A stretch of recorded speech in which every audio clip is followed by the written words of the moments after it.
स्वागत है आप सभी का लर्न एंड फन पे, जहां पे टीचर्स आपको दिल और दिमाग दोनों से पढ़ाते हैं। और आज हम लोग मूविंग चार्जेस एंड मैग्नेटिज्म के लास्ट लेक्चर यानी कि लेक्चर नंबर 7 के लिए मिले हैं। लास्ट लेक्चर है लेकिन बहुत इंपॉर्टेंट लेक्चर है। यहाँ से एग्जाम में एक क्वेश्चन, कंसेप्चुअल क्वेश्चन ज़्यादातर केसेस में ज़रूर बनते हैं। अभी जब ये लास्ट कुछ सालों से एजर्शन रीजन का जो ये ज़माना चला है, तो एजर्शन रीजन से तो ज़्यादातर सवाल आज के लेक्चर से ही बनते हैं, यानी कि वोल्ट मीटर और एमीटर से। मतलब इसको ऐसा समझते हैं कि आप ना एजर्शन रीजन में एक ऐसे क्वेश्चन डालना चाहोगे जहाँ पे बच्चा थोड़ा सा सोचे, कंफ्यूज हो, उसकी रीजनिंग के बारे में जानता हो, और फिर वो जाके फंसता है कहीं ना कहीं, आप समझें, वोल्ट मीटर और एमीटर पे।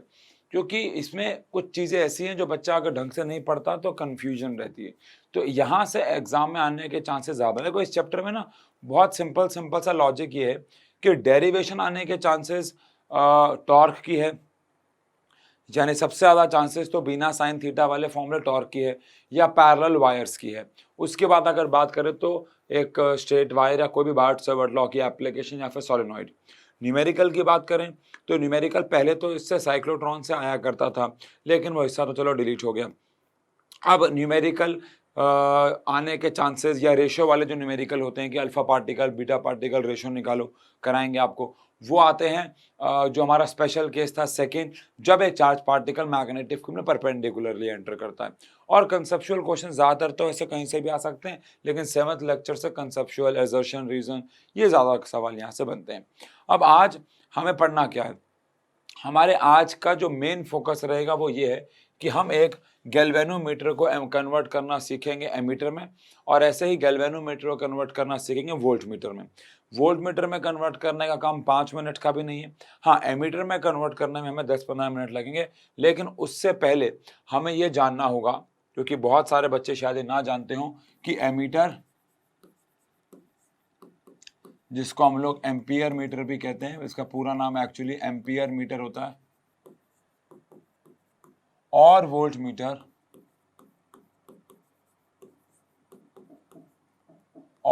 मीटर में क्या डिफरेंसेस हैं। एमीटर की बात करें और वोल्ट मीटर की बात करें तो इनमें क्या डिफरेंसेस हैं। अब एमीटर और वोल्ट मीटर में बेसिक बच्चों को तो पता ही है कि एमीटर का काम होता है करंट को मेजर करना, लेकिन इनमें सिर्फ एक डिफरेंस नहीं है, काफ़ी डिफरेंसेस हैं। और इनके डिफरेंसेस अगर आपको नहीं समझ में आए तो आप कन्वर्जन नहीं सीख पाओगे। आपको ये नहीं पता होगा कि एक्चुअली में एमीटर क्या है या वोल्ट मीटर क्या है, तो आप कन्वर्जन में आपका कोई फायदा नहीं होने वाला है। तो एमीटर क्या है? आप कह सकते हो अ डिवाइस विच मेजर्स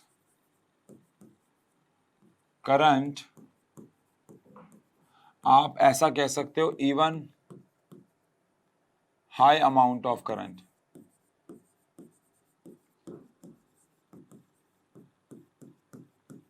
सच्चाई तो यह है कि आप एमीटर से कितना भी ज़्यादा करंट नाप सकते हो। आपको याद होगा गैल्वेनोमीटर में एक बहुत बड़ी लिमिटेशन ये थी कि गैल्वेनोमीटर करंट तो मेजर कर सकता है, लेकिन ये बहुत ज़्यादा करंट मेजर नहीं करता, विच मीन्स ये करंट में माइक्रो एम्पियर्स में करंट नापता था।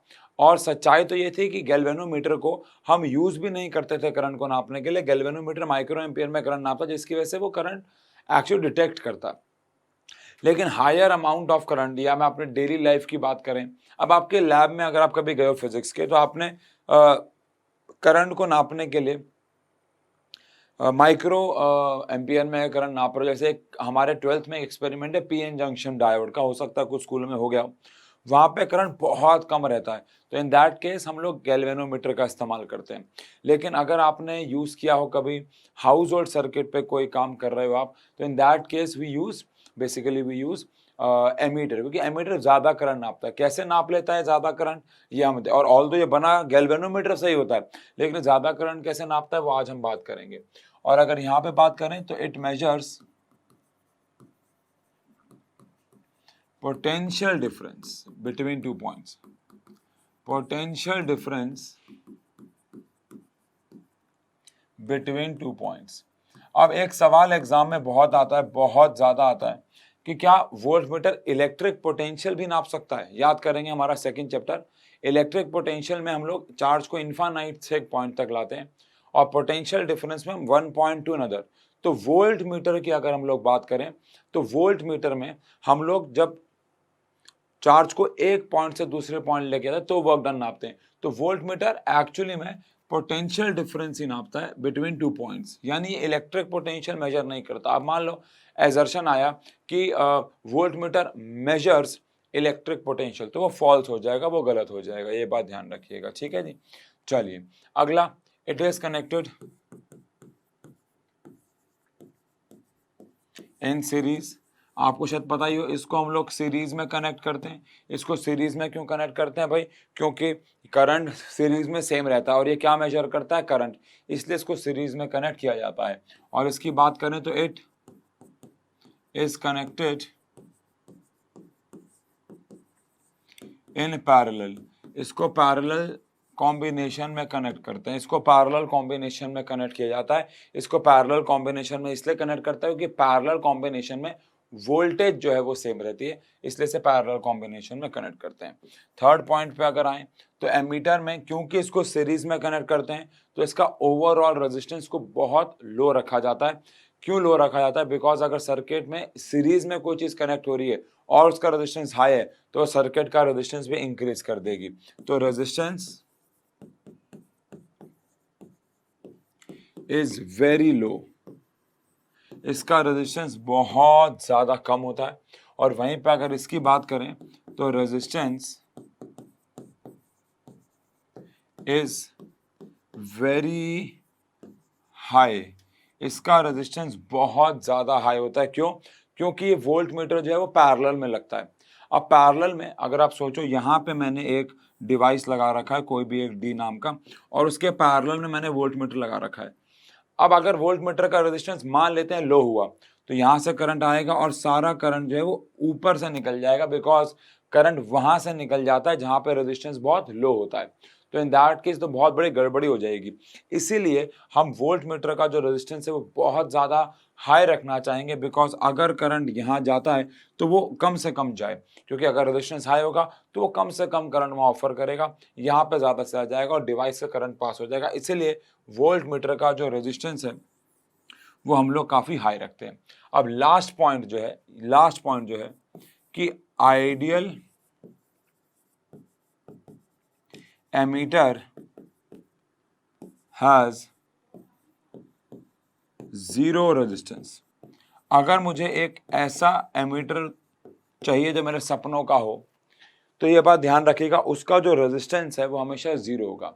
क्योंकि अगर पहली बात तो आइडियल मतलब कि आप समझ लो ना, ये तो सिचुएशन हमारे सपनों की हो गई है। It is not possible to make any device, ammeter तो छोड़ दो, आप कोई भी डिवाइस नहीं बना सकते प्रैक्टिकली जिसका रेजिस्टेंस एग्जैक्टली जीरो हो। तो वो तो चलो सिचुएशन ही नहीं है। बट हाँ, ऐसा कह सकते हैं कि एक आइडियल एमीटर जो होता है, एक ऐसा एमीटर जो आइडियल है, जो हमारे सपनों का है, उसका जो रेजिस्टेंस होना चाहिए वो जीरो होना चाहिए। अब इसका मतलब पता है ना क्या है? अगर एक न्यूमेरिकल आर वहाँ पर लिखा हुआ एक आइडियल एमीटर है तो आपको ऑटोमेटिकली उसका रेजिस्टेंस जो है वो जीरो समझ लेना है, ठीक है ना? ये बात ध्यान रखिएगा। न्यूमेरिकल में कभी कभार लिखा होता है ये हमारे पास एक एमीटर है, आपको बताना है, ठीक है ये आइडियल है, इसका करंट दे रखा है ऐसे करके, तो आपको उसका इंटरनल रेजिस्टेंस जो है वो जीरो मानना है। मान लो एक ऐसे बोल देंगे एक आइडियल एमीटर है, उसके साथ एक डिवाइस कनेक्टेड है जिसका रेजिस्टेंस 500 ओम है, तो वोल्टेज है, करंट निकालो। तो आपको फिर अगर क्वेश्चन में लिखा हुआ आइडियल एमीटर तो फिर आपको क्या कर लेना है कि लिख देना है कि as for ideal ammeter internal resistance of the ammeter is zero. तो कोई भी एमीटर जो हमारे सपनों का होगा, मान लो अगर मैं कहूं कि यार तू कैसा सपना देखता है, तेरे सपने में एमीटर कैसा आता है, तो मैं कहूंगा मेरे सपने में एमीटर ऐसा आता है जिसका रेजिस्टेंस जो है वो जीरो है, बट जो कि पॉसिबल नहीं है, ठीक है ना? ठीक है, कुछ सपने सच होते हैं लेकिन ये वाले सपने कभी सच नहीं होंगे आपके, गहरी बात है। चलो आओ, रेजिस्टेंस इज वेरी हाई, ये तो हम समझ गए। अब अगर मैं बात करूं वोल्ट मीटर में तो ideal voltmeter has zero resistance. Oh sorry, ideal voltmeter has infinite resistance. Ideal ammeter का रेजिस्टेंस 0 रखना था, वहीं पे आइडियल वोल्ट मीटर का रेजिस्टेंस इनफाइनाइट रखना। अब आप कहोगे इनफाइनाइट रेजिस्टेंस करना तो पॉसिबल है ना? हाँ, रेजिस्टेंस को इनफाइनाइट करना पॉसिबल है। तार तोड़ दो, तार काट दो, वैक्यूम क्रिएट कर दो, तो वैक्यूम में इनफाइनाइट रेजिस्टेंस ऑफर हो जाएगा। बट इनफाइनाइट रेजिस्टेंस पे वो डिवाइस चलेगा थोड़ी। अब सोचने वाली बात है, अगर मैं किसी वोल्ट मीटर का रेजिस्टेंस इनफाइनाइट कर दूं और यहाँ पे कोई भी एक डिवाइस लगा दूं, ये कोई डिवाइस है और यहाँ पे इसका रेजिस्टेंस इनफाइनाइट कर दूं, सोचने वाली बात है, अगर इसका रेजिस्टेंस इनफाइनाइट हो गया, अगर वोल्ट मीटर का रेजिस्टेंस ही इनफाइनाइट हो गया, तो उस सिचुएशन में क्या होगा, बहुत बड़ी दिक्कत हो जाएगी। आप कह सकते हैं कि वहां से तो करंट ही नहीं जाएगा। यार सोचो, इसका रेजिस्टेंस है इनफाइनाइट, आपको समझ में आ रहा है ना? इनफाइनाइट का मतलब है that will not allow current to pass through it. अब अगर वोल्ट मीटर का रेजिस्टेंस इनफाइनाइट हो गया तो उससे कोई करंट ही नहीं जाएगा, और करंट नहीं जाएगा तो वो डिवाइस वोल्ट मीटर चलेगा ही नहीं। वोल्ट मीटर चलेगा ही नहीं तो वो रीडिंग कैसे देगा? तो अगर कुछ ऐसा कर पाए कि रेजिस्टेंस को भी इनफाइनाइट कर दिया वोल्ट मीटर के और फिर भी उसमें से करंट जा रहा है, तो मजा आ जाएगा। समझ रहे आप? जो कि पॉसिबल नहीं है, ठीक है ना? वोल्ट मीटर का रेजिस्टेंस भी इनफाइनाइट कर दिया, उसमें से फिर भी करंट चला जाए और वो काम करे, ये पॉसिबल ही नहीं है ना। ये सपनों की सिचुएशन है। तो अगर मैं सपना देखूं तो मेरे सपने में एक ऐसा वोल्ट मीटर आएगा जिसका रेजिस्टेंस जो है वो इनफाइनाइट है, जिसका रेजिस्टेंस इन्फिनिटी है। बात समझ रहे हो? लेकिन उसमें से करंट जा रहा है, जो कि पॉसिबल ही नहीं है। समझने वाली बात है। ठीक है, ठीक है, ठीक है। तो अब हमारे पास आता है एक्चुअली हाउ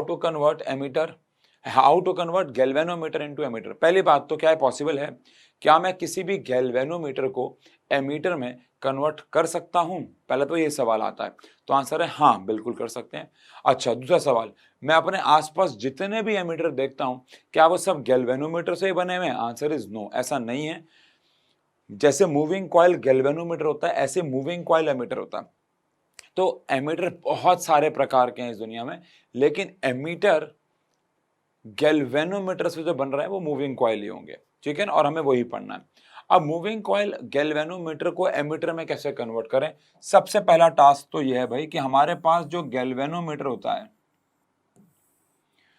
उस गैल्वेनोमीटर का रेजिस्टेंस हमें सबसे पहले तो करना है लो, क्योंकि एमीटर को हमने सीरीज में कनेक्ट करना और हम चाहते हैं उसका रेजिस्टेंस लो हो जाए। एंड सबसे बड़ा टास्क एक और है, वो ये है कि हमारा मकसद है हायर वैल्यूज ऑफ करंट को नापना। गैल्वेनोमीटर बहुत छोटे छोटे करंट को नापता था, तो हमें गैल्वेनोमीटर में इस तरीके से कोई बदलाव लाने कि वो ज्यादा बड़े करंट नापना शुरू कर दे। अब ज्यादा बड़े करंट वो कैसे नापेगा? ये हमारे पास है गैल्वेनोमीटर। अब मैं इस गैल्वेनोमीटर को कन्वर्ट करना चाहता हूं इनटू, आओ समझे, एमीटर। उसके लिए मैं क्या करूंगा? सबसे पहली बात, ये गैल्वेनोमीटर है और गैल्वेनोमीटर के अंदर का खुद का रेजिस्टेंस है आर, नीचे छोटा जी, ठीक है। अब गैल्वेनोमीटर के पैरेलल में हम यहाँ पे एक रेजिस्टेंस लगा देंगे जिसको हम शंट कह देंगे। है ये रेजिस्टेंस ही, बस इसका नाम हमने शंट रख दिया है। ऐसा क्यों कर दिया है अभी आपको समझ में आएगा। एक्चुअली शंट ऐसे रेजिस्टेंस होते हैं जो सर्किट में लगाए जाते हैं ओवरऑल रेजिस्टेंस को कम करने के लिए। आई होप आपको पता हो कि अगर मैं कोई भी रेजिस्टेंस को पैरेलल में लगाता हूं तो उससे ओवरऑल रेजिस्टेंस जो है वो सर्किट का कम हो जाता है। नहीं पता तो ये समझ में आ जाएगा। और ये जो हमारे पास डब्बे में बंद हो गया, ये बेसिकली हमारे पास एक एमीटर है। यानी ये जो ब्लू डब्बे में पैक हो गया है ये एमीटर है। आप कहोगे सर क्या ही मजाक कर रहे हो? मतलब एक गैल्वेनोमीटर के अंदर अगर मैं एक पैरेलल में रेजिस्टेंस लगा दूं, शंट लगा दूं एक एप्रोप्रिएट वैल्यू का, तो क्या वो एमीटर में कन्वर्ट हो जाएगा? आंसर है हाँ, ऐसा ही होता है। यानी कि मुझे कुछ भी नहीं करना होता। अभी हम समझेंगे कि क्यों हुआ, कैसे हुआ, अब ये एमीटर कैसे बन गया। लेकिन अगर मैं एक गैल्वेनोमीटर के पैरेलल में एक शंट लगा देता हूं, अगर मैं गैल्वेनोमीटर के पैरेलल में एक शंट कनेक्ट कर देता हूं, तो इसे कह दिया जाता है एमीटर। दैट्स इट, और कुछ भी नहीं है। अब इसे एमीटर क्यों कह देते हैं, आओ जरा समझें बच्चों। सबसे पहली चीज, आप सबको याद हो तो गैल्वेनोमीटर के अंदर से जो मैक्सिमम करंट पास हो सकता है, उसको हम IG बोल देते हैं, which is galvanometer current.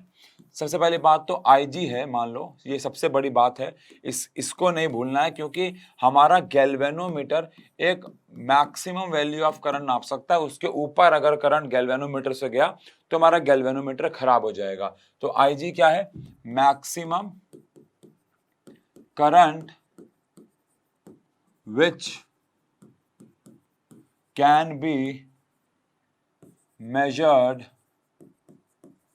from galvanometer,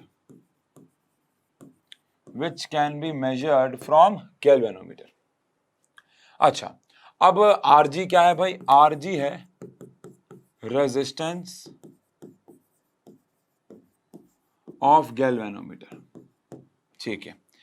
अब लेकिन मैं जो करंट नापना चाहता हूं, ध्यान सुनना, वो है IG वो करंट है जो गैल्वेनोमीटर मैक्सिमम मेजर कर सकता है, और I वो करंट है जो मैं इससे नापना चाहता हूं। मैं चाहता हूं कि मैं मैक्सिमम करंट जो मेजर कर सकूं वो कैपिटल I हो।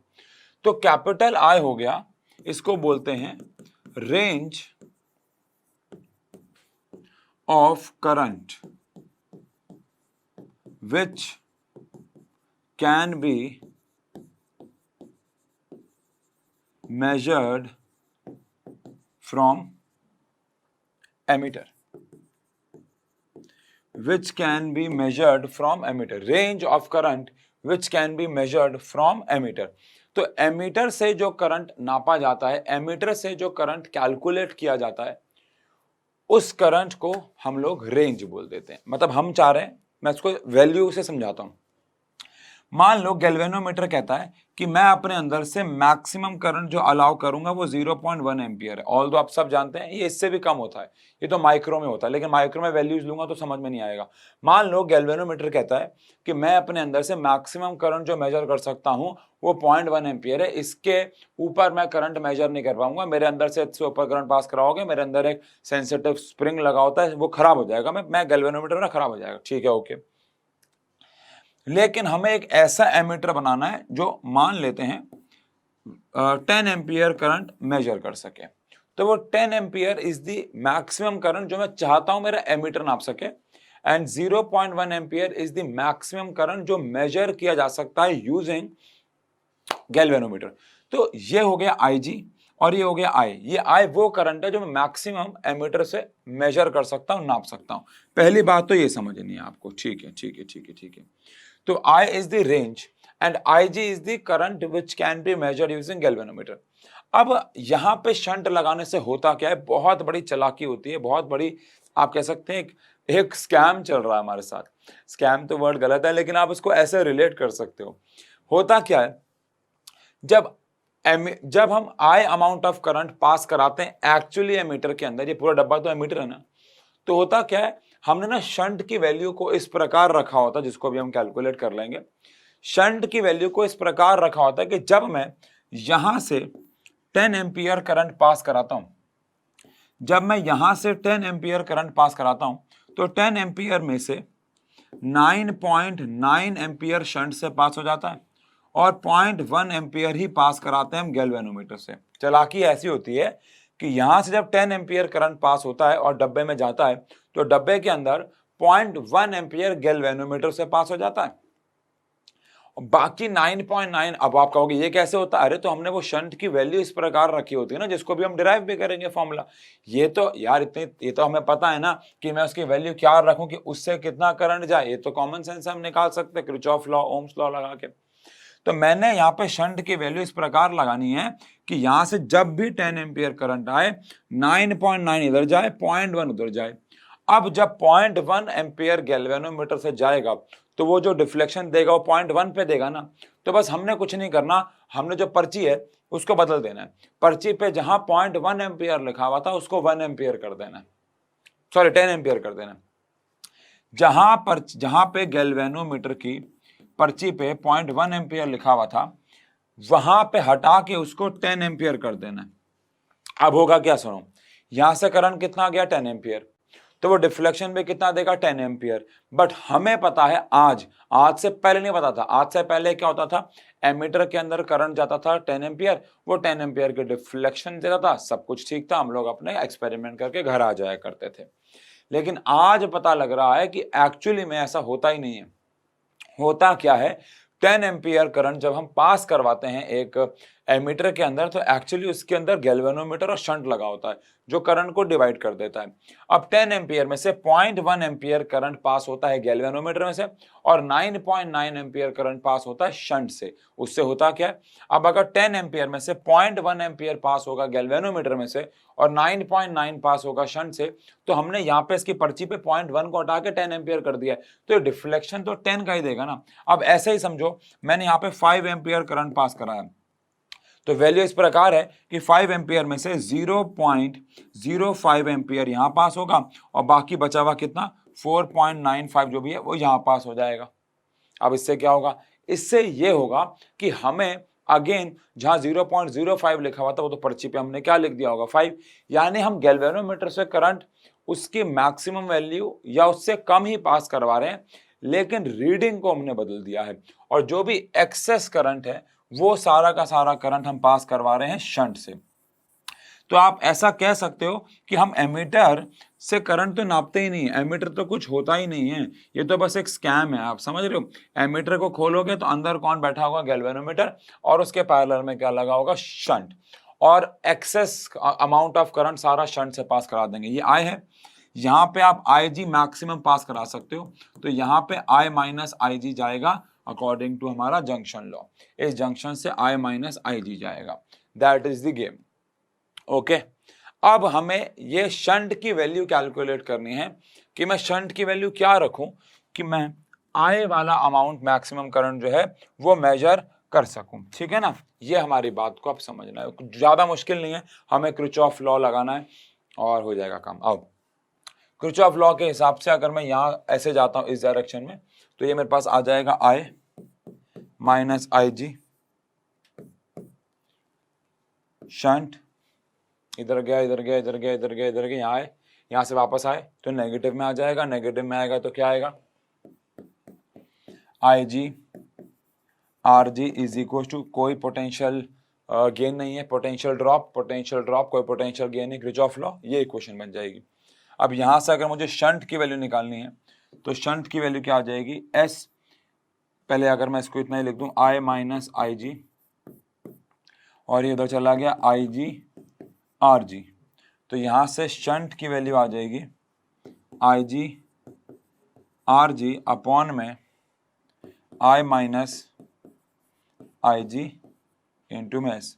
तो this is the value of shunt, this is the value of shunt, यानी ये शंट वो मिनिमम रेजिस्टेंस हो गया जो मुझे यहाँ पे लगाना होगा ताकि मैं आई अमाउंट ऑफ करंट में से आई जी को ही सिर्फ पास होने दूं गैल्वेनोमीटर में से, बाकी सारा एक्सेस करंट उसमें से पास हो जाए, ये वो शंट की वैल्यू है। आई जी आर जी आई माइनस आई जी, ये सब क्या है हमने यहाँ पे लिख दिए है ना, ये सॉरी यहाँ से ऐसा हटेगा, ये सब क्या है हमने यहाँ पे लिख दिए। तो ऑब्वियसली बात, जब आप एक गैल्वेनोमीटर से एमीटर में जा रहे होगे तो आपको पता होगा कि आई जी क्या है, आपको आर जी पता होगा और आपको पता होगा कि आपको कैसा एमीटर बनाना है, उसकी रेंज क्या है, वो range is the value of I. Done, ठीक है, तो ये हमने कन्वर्ट कर दिया एमीटर को, गैल्वेनोमीटर को एमीटर में। अब हम लोग कन्वर्ट करना चाह रहे हैं एक गैल्वेनोमीटर को वोल्ट मीटर में। देखो, वोल्ट मीटर में कन्वर्ट करने में कोई भी दिक्कत नहीं है, कोई भी प्रॉब्लम नहीं है, इतनी लंबी चौड़ी तिकड़मबाजी है ही नहीं, मैंने कहा था 5 मिनट का भी काम नहीं है। सबसे पहले मुझे इतना बताओ, एक गैल्वेनोमीटर का रेजिस्टेंस हाई होता है या लो होता है, जल्दी से, टाइम स्टैम्प हो रहा है 24 मिनट, 24 मिनट पे कमेंट सेक्शन पे प्लीज आंसर दीजिएगा कि आपके हिसाब से एक गैल्वेनोमीटर एमीटर का रेजिस्टेंस हमें लो रखना है, वोल्ट मीटर का रेजिस्टेंस हमें हाई रखना है, लेकिन आपके हिसाब से गैल्वेनोमीटर का जो रेजिस्टेंस है वो क्या होना चाहिए, हाई होना चाहिए या लो होना चाहिए? एक गैल्वेनोमीटर का रेजिस्टेंस क्या होना चाहिए, जल्दी बताओ। इसका आंसर देने के लिए आप सोचो कि गैल्वेनोमीटर सीरीज में लगता है या पैरेलल में लगता है।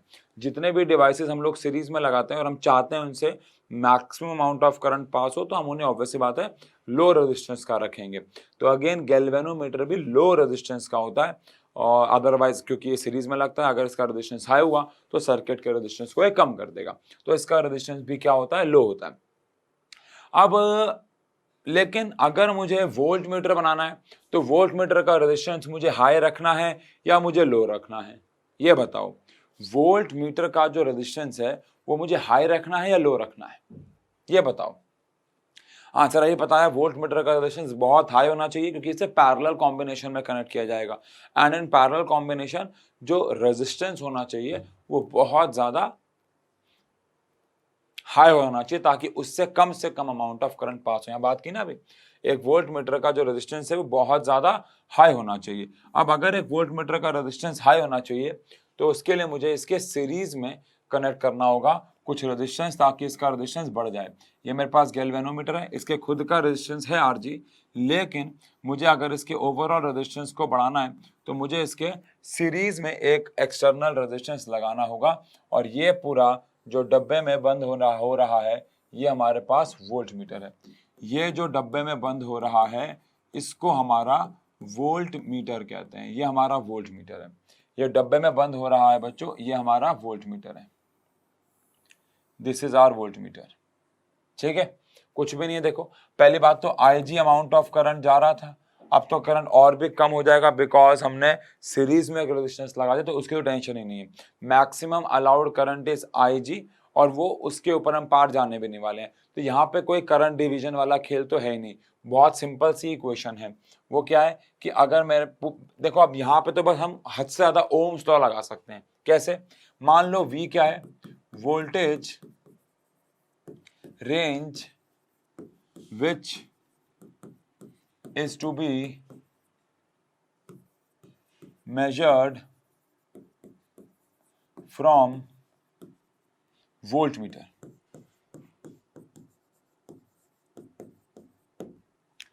V क्या है, वो वोल्टेज रेंज है जो हमें मेजर करनी है किससे, वोल्ट मीटर से, है ना। ठीक है, ओके डन है। अब IG अगेन मैक्सिमम current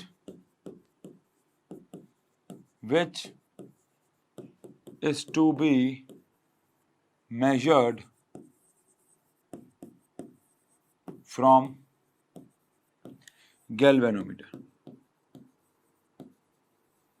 ये तो हम जानते हैं, इसमें तो कोई दिक्कत ही नहीं। और हमने जो रेजिस्टेंस लगाया है वो R है, एक्सटर्नल रेजिस्टेंस, है ना। R है हमारे पास external resistance connected in series.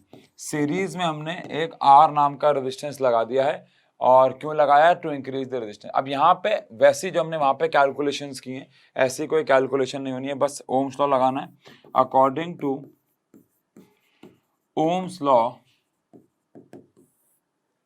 V is equal to IR होता है।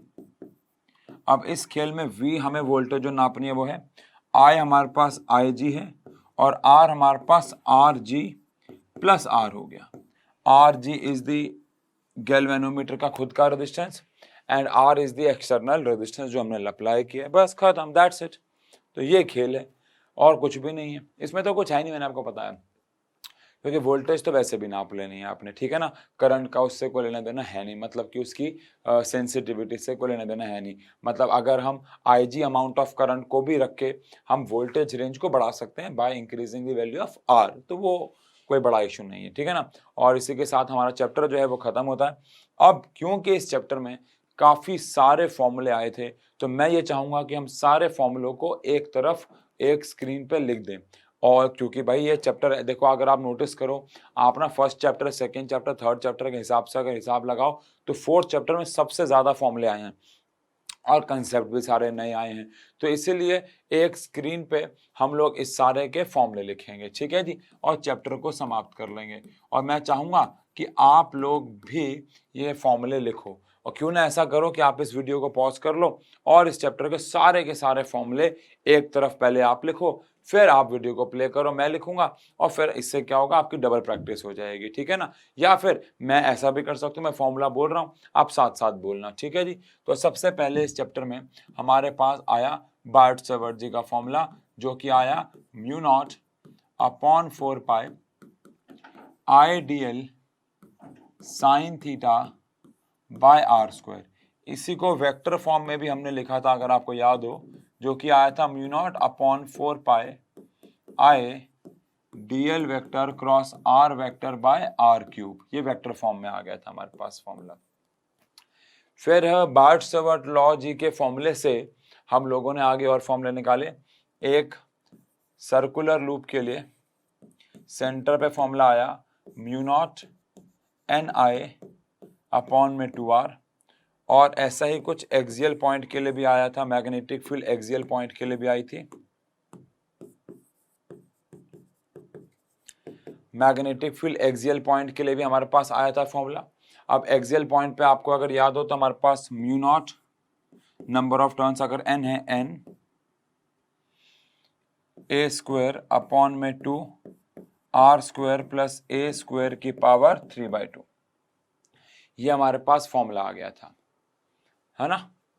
Are square plus A square, R ऊपर आर स्क्वायर आया था, सॉरी, मतलब वही बात है कि अगर आप आर को रेडियस मान लेते हो तो फिर वो आर आ जाएगा। याद करेंगे, हमने ए की वैल्यू को 0 पुट कर दिया था, तो वो वाला फॉर्मूला आ गया, ठीक है जी।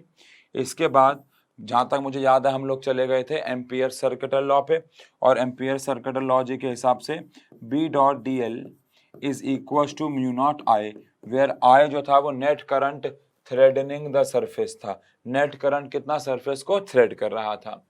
फिर हमारे पास बार्ट-सेवर्ट लॉ से ही हमने एक स्ट्रेट वायर के लिए फॉर्मूला डिराइव किया था मैग्नेटिक फील्ड का, म्यू नॉट आई अपॉन में 2 पाई आर। फिर हम लोगों ने एक सोलेनॉइड के लिए फॉर्मूला डिराइव किया था, तो सोलेनॉइड के लिए आया था म्यू नॉट एन आई। अच्छा, एक बात ध्यान रखिएगा, अगर मैं एक सोलेनॉइड को ऐसे करके घुमा दूं, एक सोलेनॉइड है उसको घुमा दूं, तो वो टोरॉइड बन जाता है, और टोरॉइड के लिए भी मैग्नेटिक फील्ड इतनी ही आती है, सेम, ठीक है जी। इसके बाद अगर हम आगे बढ़ें तो मुझे लगता है हमारे पास फिर फोर्स का फॉर्मूला आ गया था एक चार्ज पे, जिसकी हमने डेरिवेशन नहीं की, Q is equal to V cross B, इसकी हमने कोई डेरिवेशन नहीं की, याद होगा। और उसके बाद जब एक चार्ज पार्टिकल एंटर किया था एक मैग्नेटिक फील्ड में परपेंडिकुलरली, तो अगर आपको याद हो तो M V square by R is equal to, हमने क्यू वी भी रख दिया था, तो आर आ गया हमारे पास एम वी अपॉन में क्यू बी, अगर आपको याद हो। इससे हमारे को रेडियस मिल गया था एम वी अपॉन में क्यू बी, याद आ रहा है, ठीक है जी। इसके बाद 9th फॉर्मूला, इसी में हम लोगों ने टाइम पीरियड भी निकाला था, तो 2 पाई एम अपॉन में क्यू बी आ गया था टाइम पीरियड, 2 पाई एम अपॉन में क्यू बी, ये हमारे पास टाइम पीरियड। और हमने शो किया था कि टाइम पीरियड जो है वो इंडिपेंडेंट है किससे, ऑब्जेक्ट की वेलोसिटी से, उसके रेडियस से, ठीक ठीक ठीक। इसके बाद 10th फॉर्मूला, इसके बाद हम आगे गए तो 10th फॉर्मूला हमारे पास आया जब एक वायर पे हम लोगों ने फोर्स कैलकुलेट की। तो एक वायर पे जो फोर्स हमारे पास फॉर्मूला आया वो आया I L cross B, obvious सी बात है, इन्हें खोल के I L B sine theta भी लिख सकते हैं। फिर हमारे पास दो पैरेलल वायर्स पे फोर्स पर यूनिट लेंथ का फॉर्मूला भी आया था, म्यू नॉट अपॉन में 2 pi D I one into में आई टू। ये सारे फॉर्मूले हैं बच्चों, मैं इसलिए कह रहा हूँ इस चैप्टर में बहुत सारे फॉर्मूले हैं, इसलिए इन्हें रिवाइज कर रहे हैं, वरना तो आप सब भी लिख सकते हो, हमने किसी चैप्टर के नहीं लिखे हैं, तो ध्यान से सुन लें, एक एक फॉर्मूला साथ साथ बोले। इसके बाद हम लोगों ने टॉर्क का फॉर्मूला पढ़ा था, which is B I N A sine theta. और टॉर्क के बाद मेरे हिसाब से हम लोग सीधा गए थे मूविंग कॉइल गैल्वेनोमीटर पे, है ना।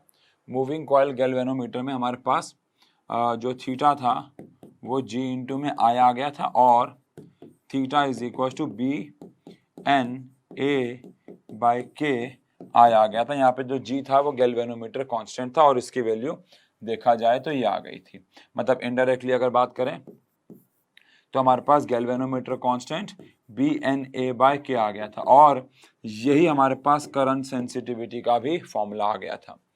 इसके बाद हमारे पास वोल्टेज सेंसिटिविटी का formula B N A by K R आ गया था। जिसको हमने करंट सेंसिटिविटी बाय आर भी लिख दिया था। तो ऐसे भी फॉर्मूले आए हमारे पास, ठीक है जी। इसके बाद मेरे हिसाब से हम लोग आगे बढ़े और आज हमने जो फॉर्मूला पढ़ा शंट का, जो कि आया आई जी आर जी अपॉन में आई माइनस आई जी, और तो कोई फॉर्मूला है ना, आज ये वाला फॉर्मूला तो मैं कंसिडर ही नहीं करता, ये तो ओम्स लॉ है, ठीक है ना। और मेरे हिसाब से कोई फॉर्मूला इस चैप्टर में नहीं है, मतलब हो सकता है मैंने कोई मिस कर दिया यार, एक आध हो सकता है, यानी आप कह सकते हो कि बी। और आप कमाल की बात सुनो, हमने हर एक फॉर्मूले की डेरिवेशन की सिवाय एक को छोड़ के, तो इस चैप्टर में डेरिवेशन ही अपने आप में आप देख सकते हो कितनी सारी हो गई। तो अल्टीमेटली पॉइंट ये है कि आप इस सब चैप्टर के फॉर्मूले याद करें, हर एक फॉर्मूले में एक टर्म जो आ रही है उसका मतलब आपको पता होना चाहिए, that is the most important point. और अगर वही नहीं पता तो फिर चैप्टर का कोई सवाल पैदा नहीं होता है, ठीक है ना। हम लोगों के पढ़ने के तरीके बहुत अलग अलग हैं, पढ़ने के तरीके ठीक करें थोड़ा सा।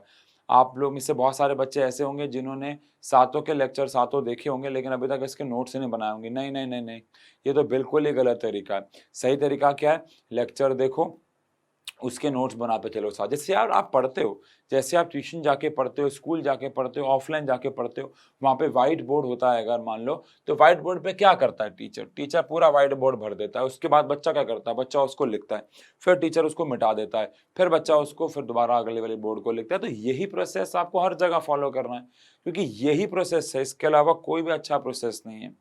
एक महान आदमी ने कहा था, चाणक्य जी ने, शायद मुझे नाम याद नहीं रहते हैं, कि अगर आपको चीज़ों को ज़्यादा लंबे समय तक याद रखना है तो मैक्सिमम सेंसेस का इस्तेमाल करके लिखा करो, चीज़ों को पढ़ा करो, समझा करो, बोला करो, देखा करो, सुना करो, लिखा करो।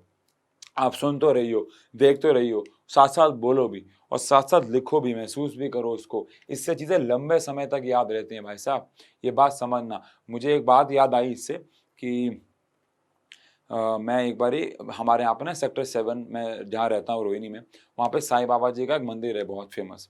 तो वहाँ पे मैं एक दिन बैठा हुआ था, बहुत छोटा था मैं, शायद 7th 8th में या 9th में ही होऊंगा। तो तब मैं वहाँ पे ना मंदिर में बैठा हुआ था। तो मंदिर में ना बहुत सारे लोग क्या कर रहे थे, एक लाइन में बैठ के एक किताब के ऊपर राम राम राम ऐसे करके लिख रहे थे, ठीक है ना। शायद आपको पता हो, ऐसे लिखते हैं, किताबों में बक्से बने हुए होते हैं, वो उनकी किताबें मंदिर से मिलती हैं और वो उसको लिख के सबमिट कराते हैं।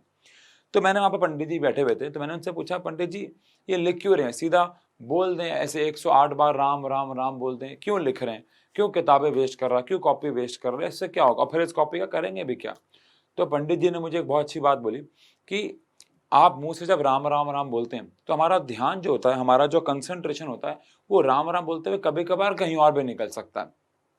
लेकिन जब हम राम राम बोलेंगे और राम को देखेंगे भी, राम को लिखेंगे भी, राम को सुनेंगे भी, तो हमारे मैक्सिमम सेंसेस सिर्फ राम पे फोकस्ड हैं। समझ रहे हो आप, हमारे मैक्सिमम सेंसेस सिर्फ राम पे फोकस्ड हैं, और राम पे फोकस होने की वजह से हमारे ब्रेन का मैक्सिमम हिस्सा इस्तेमाल हो रहा है वहां पे, जिसकी वजह से चांसेस कम होते हैं कि हमारा ध्यान कहीं और जाए। तो वो बात बहुत अच्छी लगी मुझे, और वो बात तो मैं हर बार बच्चों को समझाता हूँ कि ये कारण है, आप समझें। अब ऐसे यहाँ पे सिर्फ बात राम जी की नहीं हो रही है, यहाँ पे हर एक भगवान की भी नहीं हो रही है, भगवान की तो बात ही नहीं कर रहे हम यहाँ बात कर रहे हैं आपकी पढ़ाई की।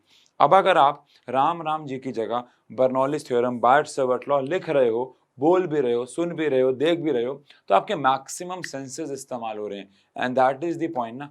यही पॉइंट मैं आपको समझाना चाह रहा हूँ कि प्लीज आप जब भी कोई पढ़ाई करें तो साथ साथ उनको लिखें, बोलें, सुने, समझें, ये ज्यादा जरूरी है। इससे लंबे समय तक याद आएगी। ट्राई करना है, मैं कह रहा ट्राई करके देखो, बदलाव आएगा, ठीक है जी।